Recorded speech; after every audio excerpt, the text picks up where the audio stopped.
নমস্কার বন্ধুরা, সম্পাশা মিনি কিচেনে তোমাদের সবাইকে স্বাগতম। তো আজকে একটা বিখ্যাত রান্না নিয়ে আমি চলে আসলাম। আজকের রান্না আমাদের সাতক্ষীরা জেলার এই বিখ্যাত রান্নাটা আজকে তোমাদের সাথে শেয়ার করব। সেটা হলো বেগুন দই মাছ। আর এই বেগুন দই মাছ এটা হলো সাতক্ষীরার বিখ্যাত খাবার। অবশ্যই পুরো রেসিপিটা দেখার অনুরোধ রইল। আশা করি রেসিপিটা দেখে তোমাদেরও ভালো লাগবে। তো চলো রেসিপি শুরু করতে আমার যে উপকরণগুলো লাগবে প্রথমে সেগুলো দেখে নিই। তো এখানে দেখো এরকম বড় বড় করে গোল গোল করে যেরকম আমরা ভাজি তার থেকে একটু পুরো টাইপের হবে বেগুন কেটে নিয়েছি। এখানে ট্যাংরা মাছ, এখানে দেখো যাবতীয় যে মশলাগুলো সবকিছু এখানে গুছিয়ে নিয়েছি। তো এখন পরিমাণ মতো সরষের তেল কড়াইতে দিয়ে নিলাম। তেলটা ভালো করে গরম করে এলে এরকম করে লবণ হলুদ মাখিয়ে তেলের ভিতরে মানে এখন বেগুনটা ভেজে নেব। তো তার জন্য দেখো এখানে তেলটা কিন্তু ভালো করে গরম করে নিতে হবে আর ফুল হিটে কিন্তু আজকে এই বেগুনটা ভেজে নিতে হবে। যেহেতু বেগুনটা কিন্তু নরম হয়ে যায় এজন্য আমি একটু বড় বড় টাইপের করে রাখছি। এরকম বড় বড় না টাইপের রাখলে ভাজার পরে কিন্তু বেগুনটা অনেক নরম হয়ে যায়। আর দেখতে পাচ্ছ ফুল হিটে কিন্তু বেগুনটা এরকম ভেজে নিতে হবে। তো এরকম পর্যায়ে আমি নামিয়ে নেব। বেগুনটা কিন্তু এখানে ভাজা হয়ে গেছে। তো বাকি যেগুলোও রয়েছে সেগুলোও কিন্তু আমি এরকম একই করে ভেজে নেব, ভেজে তুলে নেব। তো এভাবে কিন্তু বেগুনগুলো ভেজে আমি সব তুলে নেব।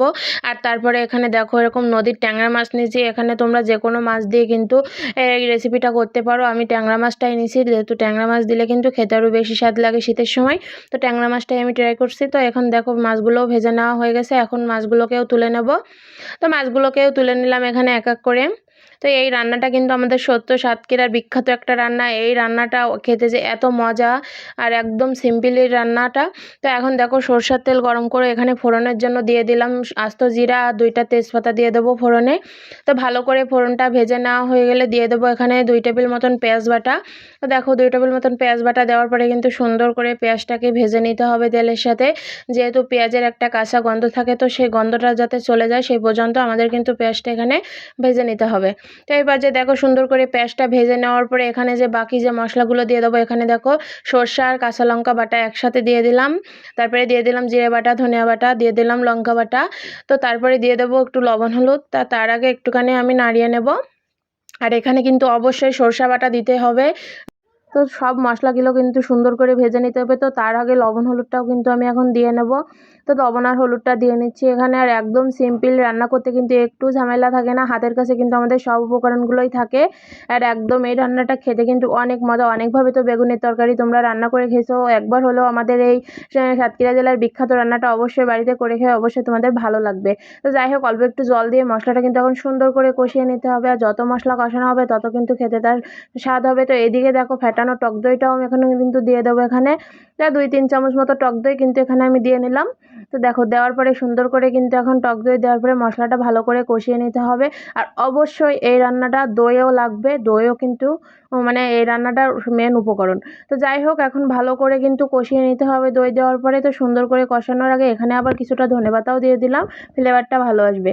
তো ভালো করে কিন্তু এখন কষিয়ে নিতে হবে। তো এই পর্যায়ে সুন্দর করে কষিয়ে নেবো। আর এদিকে আমার এই ছোট্ট ছোট্ট ভিডিওগুলো দেখে যদি তোমাদের ভালো লেগে থাকে অবশ্যই লাইক কমেন্ট শেয়ার করতে ভুলবে না। ফেসবুক থেকে দেখলে পেজটা ফলো করে দিও, ইউটিউব থেকে দেখলে চ্যানেলটা সাবস্ক্রাইব করে দিও। তো এদিকে দেখো ভালো করে কষিয়ে নেওয়া হয়ে গেছে। এখন কিন্তু ঝোলের জন্য পরিমাণ মতো জল দিয়ে দেবো। তো এখানে দেখো ঝোলের জন্য পরিমাণ মতো জল দিয়ে দেবো। যেহেতু বেগুন বেশি আগে থেকেই ভেজে নিয়েছি অল্প করেই কিন্তু আমি জলটা দেবো। এখানে বেশি জল কিন্তু লাগবে না, যেহেতু একটু গামাকা গামাকা টাইপের হবে এই জন্য অল্প করে জল দিয়ে দিলাম। তো যাই হোক এখন কিন্তু একটু ঢাকা দিয়ে রেখে দেবো কিছুক্ষণের জন্য, ঝোলটা যত পর্যন্ত ফুটে না আসছে।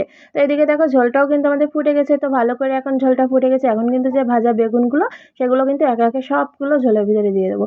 এদিকে দেখো বেগুনগুলো দিয়ে দিচ্ছে। এই বেগুনগুলো কিন্তু একটাও ভাঙবে না, এর ভিতরে কিন্তু ঝোলটা ভালোভাবে ঢুকেছে, খেতে কিন্তু দুর্দান্ত হবে।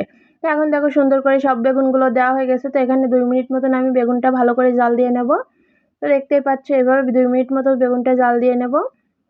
তো একদম সিম্পল আর ঘরোয়া মশলা দিয়ে কিন্তু হয়ে যাবে এই রান্নাটা। তো এদিকে কিন্তু 2 মিনিট মতো জাল দিয়ে নিয়েছি। এখন কিন্তু যে ভেজে রাখা মাছগুলো সেগুলো কিন্তু দিয়ে দিতে হবে। তো এখন দেখো ভেজে রাখা মাছগুলো দিয়ে আমি একটু নাড়াচাড়া করে কিছুক্ষণ জাল দিয়ে নিলেই কিন্তু রেডি হয়ে যাবে আজকে আমাদের বেগুন দই মাছ। তো একদম সহজ এই রেসিপিটা। কেমন লাগলো অবশ্যই কিন্তু কমেন্ট করে জানাতে একটু ভুলবে না। তো এদিকে কিন্তু আমার প্রায় রান্না হয়ে গেছে, গ্যাসটা কিন্তু এখন অফ করে দেবো। এদিকে দেখো গ্যাসটা অফ করে দিয়েছি। আর এখানে যে এক্সট্রা ঝোলটুকু আছে সেটুকু কিন্তু বেগুনে শুষে নেবে।